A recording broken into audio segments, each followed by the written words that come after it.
ऐसी होती है कि जिसमें चर्चाएं जब चलती है तो उन चर्चाओं को न बताना ज्यादा ठीक होता है, क्योंकि कई राज्य आज कंपटीशन करते हैं। पर मैं निश्चित रूप से कहना चाहता हूं कि एविएशन के सेक्टर में भी आने वाले दिनों में विदर्भ में कुछ अच्छी इन्वेस्टमेंट्स आएगी, इस प्रकार की चर्चाएं हमारी चल रही है।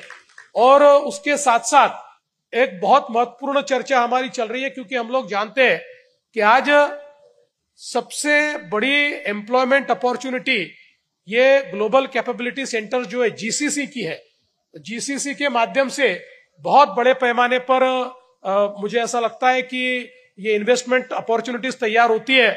तो इस मामले में भी हम लोग बिल्कुल अंतिम चरण में है और मुझे अपेक्षा है कि शायद इसी महीने में हम लोग एक बहुत अच्छी जीसीसी का भी की घोषणा यहां पर करेंगे, जिसके कारण मुझे ऐसा लगता है कि इस क्षेत्र में भी हम लोग एक कदम जो है वो आगे बढ़ेंगे। कई बार लोगों को ये लगता है कि नितिन जी और मैं ये विदर्भ की बात तो करते हैं पर नागपुर की बात ज्यादा करते हैं। मैं कहना चाहता हूं कि हमारी नजर केवल नागपुर पर नहीं है। आप देख सकते हैं कि अमरावती में भी एक बहुत बड़ी इकोसिस्टम हमने तैयार की। फिर अमरावती हो, चाहे वो वर्धा हो, चाहे वो यवतमाल हो, हर क्षेत्र में हम लोग विकास करना चाहते हैं। लेकिन इस विकास के लिए एक पहले आपको मैग्नेट तैयार करना पड़ता है। जैसे हम लोग जानते हैं कि मुंबई और एमएमआर रीजन का एक मैग्नेट तैयार हुआ, उसके बाद पूना का एक मैग्नेट तैयार हुआ, आज छत्रपति संभाजीनगर का एक मैग्नेट तैयार हो रहा है। इसी प्रकार से विदर्भ में 2 मैग्नेट हम तैयार करने की कोशिश कर रहे हैं। उसमें से एक मैग्नेट नागपुर होगा और दूसरा मैग्नेट अमरावती होगा।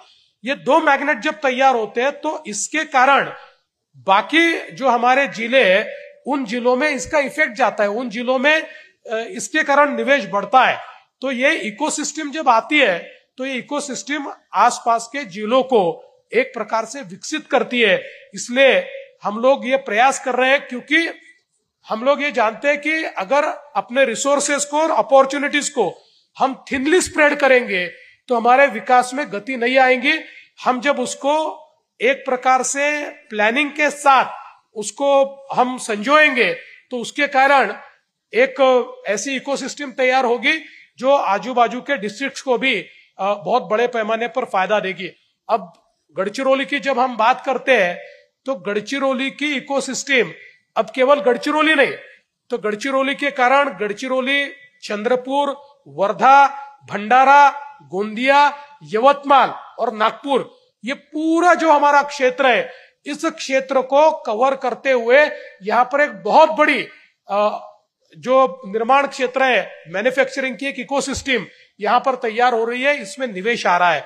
तो मुझे लगता है कि ये जो सारी चीजें करने की कोशिश चल रही है, इसमें एक बैलेंस ग्रोथ हो, विदर्भ के अलग अलग क्षेत्रों में ग्रोथ हो, इस प्रकार का हमारा प्रयास चल रहा है। विशेष रूप से टूरिज्म के क्षेत्र में एक बहुत बड़ा पोटेंशियल है और मैं नितिन जी से निवेदन करना चाहता हूं कि आने वाले दिनों में हम ये चाहते हैं कि विदर्भ के टूरिज्म पर एक डेडिकेटेड इस प्रकार की एक बिजनेस कॉन्क्लेव हम लोग करना चाहते हैं, जिसके कारण यहाँ की जो टूरिज्म अपॉर्चुनिटी है उस अपॉर्चुनिटी को हम शोकेस कर पाए और टूरिज्म के क्षेत्र में यहाँ पर नए निवेश भी हम लोग ला पाए। तो उसका भी प्रयास आने वाले दिनों में हम करेंगे, जिसमें नितिन जी का मार्गदर्शन और ये जो हमारी एडवांटेज विदर्भ की टीम बनी है, इस टीम का भी एक प्रकार से उसकी सहभागिता इस क्षेत्र में बहुत महत्वपूर्ण होगी।